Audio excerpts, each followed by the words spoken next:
ରାଜ୍ୟରେ ବଢ଼ୁଛି ତାପମାତ୍ରା 15ରୁ ପ୍ରଚଣ୍ଡ ହେବ ଗ୍ରୀଷ୍ମ ଲହରୀ। ଆଗାମୀ 4 ଦିନରେ ରାଜ୍ୟରେ ଦିନ ତାପମାତ୍ରା 5ରୁ 6 ଡିଗ୍ରୀ ସେଲସିୟସ୍ ଯାଏଁ ବୃଦ୍ଧି ସମ୍ଭାବନା ରହିଛି। ଅଧିକାଂଶ ସ୍ଥାନରେ ପାରଦ 40 ଡିଗ୍ରୀ ସେଲସିୟସ୍ ପାର କରିବ। ଏନେଇ ପୂର୍ବାନୁମାନ କରିଛି ଭୁବନେଶ୍ୱର ଆଞ୍ଚଳିକ ପାଣିପାଗ କେନ୍ଦ୍ର।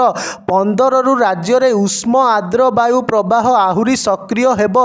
ସୋମବାର, ମଙ୍ଗଳବାର ଓ ବୁଧବାର 3 ଦିନ ଉପକୂଳ ଓ ଆଭ୍ୟନ୍ତରୀଣର 13 ଲେଖାଏଁ ଜିଲ୍ଲାକୁ ପ୍ରବଳ ଗ୍ରୀଷ୍ମ ପ୍ରବାହ ଲାଗି ୟେଲୋ ୱାର୍ଣ୍ଣିଂ ଜାରି ହୋଇଛି। ବୁଧବାର ଠାରୁ ରାଜ୍ୟରେ ଦିନ ତାପମାତ୍ରାରେ ଦୃଷ୍ଟାନ୍ତମୂଳକ ଭାବେ ବୃଦ୍ଧି ପାଇବ।